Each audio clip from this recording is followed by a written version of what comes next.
बोले शंकर भगवान की जय। त्रयोदशी से लेकर दीपावली तक के उत्सव कृत्य का वर्णन। ब्रह्मा जी कहते हैं, कार्तिक कृष्णा त्रयोदशी को प्रातःकाल दंत वादन करके स्नान करे और त्रिरात्रि व्रत का नियम कर लेकर भगवान गोविंद के भजन में तत्पर रहें तथा इस व्रत के अंतर में गोवर्धनोत्सव मनावें। त्रयोदशी 3 मुहूर्त से अधिक हो तो वह इस व्रत में ग्राह्य है, पर तिथि से वेद होना दोष की बात नहीं है। कार्तिक के कृष्ण पक्ष में त्रयोदशी के प्रदोष काल में यमराज के लिए दीप और नैवेद्य समर्पित करे तो अपमृत्यु, अकाल मृत्यु या दुर्मन का नाश होता है। एक दिन यमदूतों ने यमराज से कहा, प्रभु, ऐसे महोत्सव के अवसर पर जिस प्रकार जीव अपने जीवन से वियुक्त ना हो, वह उपाय हमारे आगे वर्णन कीजिए। यमराज ने कहा, कार्तिक कृष्ण त्रयोदशी को प्रतिवर्ष प्रदोष काल में जो अपने घर के दरवाजे पर निम्नांकित मंत्र से उत्तम दीप देता है, वह अपमृत्यु को प्राप्त होने पर भी यहाँ ले आना योग्य नहीं है। वह मंत्र इस प्रकार है, जिसे हम हिंदी में अनुवाद करेंगे। त्रयोदशी को दीप दान करने से मृत्यु, पाश, दंड, काल और लक्ष्मी के साथ सूर्य नंदन यम प्रसन्न हों। इस मंत्र से जो अपने द्वार पर उत्सव में दीप दान करता है, उसे अपमृत्यु का भय नहीं होता। दीपावली के पहले की चतुर्दशी को तेल मात्रा में लक्ष्मी और जल मात्रा में गंगा निवास करती है। जो उस दिन प्रातःकाल स्नान करता है, वह यमलोक नहीं देखता। नरक भय का नाश करने के लिए स्नान के बीच में अपामार्ग को मस्तक पर घुमावे। 3 बार मंत्र पढ़कर 3 ही बार घुमाना चाहिए। मंत्र इस प्रकार है, जोते हुए खेत के ढेले से युक्त और कंठक विशिष्ट पत्तों से सुशोभित अपामार्ग तुम बार बार घुमाए जाने पर मेरे पापों को हर लो। ऐसा कहकर अपने सिर पर अपामार्ग घुमावें। स्नान करके भीगे वस्त्र से मृत्यु के पुत्र रूप 2 कुत्तों को दीप दान दे। उस समय यह मंत्र पढ़ें, काले और चित कबरे रंग के 2 श्वान हो, जो मृत्यु के पुत्र यमराज के सेवक तथा परस्पर भाई हैं। चतुर्दशी को दीप दान करने से मुझ पर प्रसन्न हो। फिर स्नानानंत पर तर्पण करने के पश्चात 14 यमों का तर्पण करें, जिनके मंत्र और व्याख्या इस प्रकार है। यह 14 नाम मंत्र हैं। इनमें से प्रत्येक के अंत में नमा पद जोड़कर बोलें और एक एक मंत्र को 3-3 बार कहकर तिल मिश्रित जल की 3-3 अंजलियां दे। यमराज का तर्पण यज्ञोपवीति होकर, यथार्थ यज्ञोपवीत को बाएं कंधे पर रखकर अथवा प्राचीनविति होकर जनेऊ को दाहिने कंधे पर करके भी किया जा सकता है, क्योंकि यमराज देवता और पितृ दोनों ही पदों पर स्थित हैं। अतः उनमें उभय रूपता है।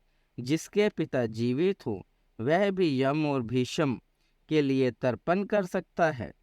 कार्तिक कृष्ण चतुर्दशी को यदि अमावस्या भी हो और उसमें स्वाति नक्षत्र का योग हो, तो उस दिन दीपावली होती है।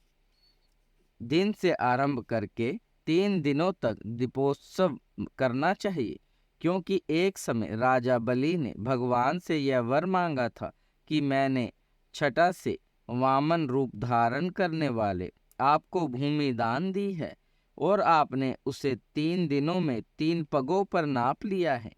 अतः आज से लेकर 3 दिनों तक प्रतिवर्ष पृथ्वी पर मेरा राज्य है। उस समय जो मनुष्य पृथ्वी पर दीप दान करे, उनके घर में आपकी पत्नी लक्ष्मी स्थिर भाव से निवास करे। दैत्यराज बलि को भगवान विष्णु ने चतुर्दशी से लेकर 3 दिनों तक का राज्य दिया है।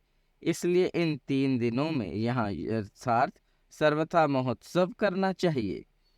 चतुर्दशी की रात्रि में देवी महारात्रि का प्रादुर्भाव हुआ है। अतः शक्ति पूजा पारायण पुरुषों को चतुर्दशी का उत्सव अवश्य करना चाहिए। भगवान सूर्य के तुला राशि में स्थित होने पर चतुर्दशी और अमावस्या की संध्या के समय मनुष्य हाथ में उल्का लेकर पितरों को मार्गदर्शन प्रदर्शन करावें। कार्तिक मास में चतुर्दशी आदि 3 तिथियां उपदीप दान आदि के कार्य में ग्रहण करने योग्य हैं।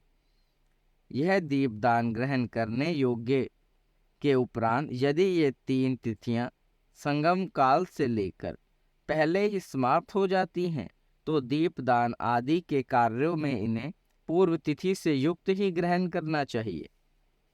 तदनंतर अमावस्या के प्रातःकाल स्नान करके भक्ति पूर्वक देवताओं और पितरों की पूजा और उन्हें प्रणाम करें। फिर दही दूध तथा घी आदि से पावन श्राद्ध करें। इस दिन बालकों और रोगियों के सिवा और किसी को दिन में भोजन नहीं करना चाहिए। प्रदोष के समय कल्याणमयी लक्ष्मी देवी का पूजन करें। उस दिन लक्ष्मी जी का सुख बढ़ाने के लिए जो उनके लिए कमल के फूलों की शैया बनाता है उसके घर को छोड़कर भगवती लक्ष्मी कहीं नहीं जाती। जावित्री लवंग इलायची और कपूर के साथ गाय के दूध को अच्छी तरह पकाकर उसमें आवश्यकता अनुसार शक्कर देकर लड्डू बना लें तथा उन्हें महालक्ष्मी जी को अर्पण करें। पूजा के पश्चात लक्ष्मी जी की स्तुति इस प्रकार करनी चाहिए। दीपक की ज्योति में विराजमान महालक्ष्मी, तुम ज्योतिर्मय हो। सूर्य, चंद्रमा, अग्नि, स्वर्ण और तारा आदि सभी ज्योतियों की ज्योति हो। तुम्हें प्रणाम है, तुम्हें नमस्कार है। कार्तिक की दीपावली के प्रति पवित्र दिन को इस भूतल पर और गौओं के गोष्ठ में जो लक्ष्मी शोभा पाती है वे सदा मेरे लिए वरदायिनी हो। इस प्रकार स्तुति करने के पश्चात प्रदोष काल में दीपदान करें। अपनी शक्ति के अनुसार देव मंदिर आदि में दीपकों का वृक्ष बनावे। चौराहे पर, शमशान भूमि में, नदी के किनारे, पर्वत पर, घरों में, वृक्षों की जड़ों में, गौशालाओं में, चबूतरों पर तथा प्रत्येक ग्रह में दीपक जलाकर रखना चाहिए। पहले ब्राह्मणों और भूखे मनुष्यों को भोजन कराकर पीछे स्वयं नूतन वस्त्र और आभूषण से विभूषित होकर भोजन करना चाहिए।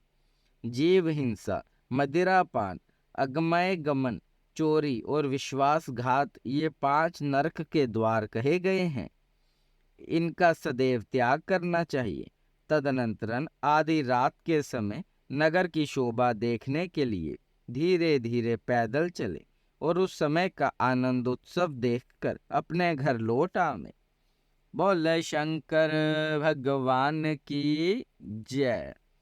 देव देव महादेव करुणा निधान भक्त वत्सल्य शिव शंकर भोलेनाथ प्रसन्न होइए त्रिलोकीनाथ। सदैव अपने चरणाविंदों में लगाए रखे, सद्बुद्धि प्रदान करे। सृष्टि के कर्ता धर्ता संहार हरता, आपसे ही जीवन आपसे ही मरण महादेव। बच्चा पुल्लनहार तुसी बख्शनहार त्रिलोकीनाथ, कृपा दृष्टि बनाए रखे। हर हर महादेव।